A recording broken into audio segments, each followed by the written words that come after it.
এই পৃথিবীতে আমাদের সাথে যা কিছুই ঘটুক না কেন তার পেছনে একটা নির্দিষ্ট কারণ অবশ্যই থাকে। যে ঘটনাগুলো আমাদের জীবনে ঘটছে তার একটা সুফল আমরা পাবোই। আজ হয়তো পাচ্ছি না, কিন্তু একদিন আমরা ঠিকই পাব।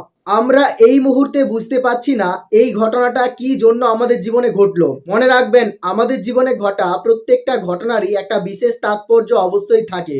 কখনোই কোনো জিনিসই আমাদের সাথে খারাপের জন্য ঘটে না। প্রত্যেকটা খারাপ জিনিসও আমাদেরকে কিছু না কিছু বার্তা অবশ্যই দিয়ে যায়। সেই বার্তাগুলো থেকে যদি আমরা সাবধানতার বাণীটুকুকে শুনতে পারি তাহলে আমাদের জীবন অনেক সুন্দর হয়ে যাবে। এই পৃথিবীর একটাই নিয়ম, যেটাকে তুমি তোমার জীবনে পেতে চাও তাতেই তোমার বেশিরভাগ সময়টাকে ইনভেস্ট করো, সেটাকে ভালোবাসো এবং জীবনের শেষ দিন পর্যন্ত সেটাতে লেগে থাকো। দেখবে সেটাকে তুমি তোমার জীবনে অবশ্যই অর্জন করতে পারবে। এই পৃথিবীতে অধরা বলে কিছুই হয় না। পরিশ্রম করে যাও, কখনোই ফলের আশা করো না। এক নাগাড়ে যখন তুমি পরিশ্রম করতে থাকবে একদিন অটোমেটিকলি তুমি তোমার জীবনে এটা পেয়ে যাবে। তবে ফল পাচ্ছ না বলে সেটাকে ছেড়ে দিলে চলবে না। এক সময় আমরা কাজ করতে থাকি কিন্তু ইনস্ট্যান্ট আমরা ফলাফল পাই না।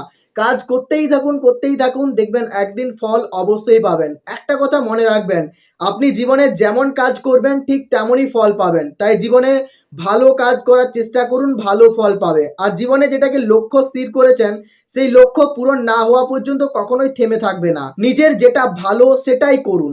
লোকে কে কি বললো, লোকে আপনার সম্বন্ধে কি ভাবছে এদিকে বেশি খেয়াল দেবেন না। কারণ আমরা বেশিরভাগ মানুষ লোকে কি ভাববে এই ভয়েই আমরা আমাদের জীবনের কাজগুলোকে করতে পারি না। নিজের যেটা ভালো লাগে সেই ভালো লাগাটাকে পূরণ করতে পারি না, শুধুমাত্র এটা ভেবে যে আমি যদি এটা করি তাহলে লোক কি বলবে। এই ভাবনাগুলোই আমাদেরকে দিনে দিনে দুর্বল করে তুলছে। যদি তুমি শক্তিশালী হতে চাও তাহলে পরিশ্রম করো। আর পরিশ্রম যখন করতে আরম্ভ করবে তখন তোমার ফলের ওপর আর আশা থাকবে না। তখন তুমি নিষ্কামভাবে কর্ম করতে থাকবে। তখন তোমার কাজটাই তোমার কাছে সব থেকে বেশি ভালো লাগবে। নিজের জীবনের এক মুহূর্ত সময়কেও কখনো নষ্ট করো না, কারণ সময়কে কাজের মধ্য দিয়ে ব্যবহার করলে সময় তোমাকে এক্সপিরিয়েন্স দিবে, সময় তোমাকে কিছু অভিজ্ঞতা দেবে, সময় তোমাকে তার সাথে সাথে দক্ষ করে তুলবে। আর এই সময়কে যদি তুমি নষ্ট করতে থাকো তাহলে সময়ও কিন্তু তোমাকে নষ্ট করে দেবে। তাই আমাদের প্রত্যেকের উচিত আমাদের জীবনের মূল্যবান সময়কে কাজের মধ্য দিয়ে অতিবাহিত করে জীবনকে আরো সাফল্যমণ্ডিত করে তোলা।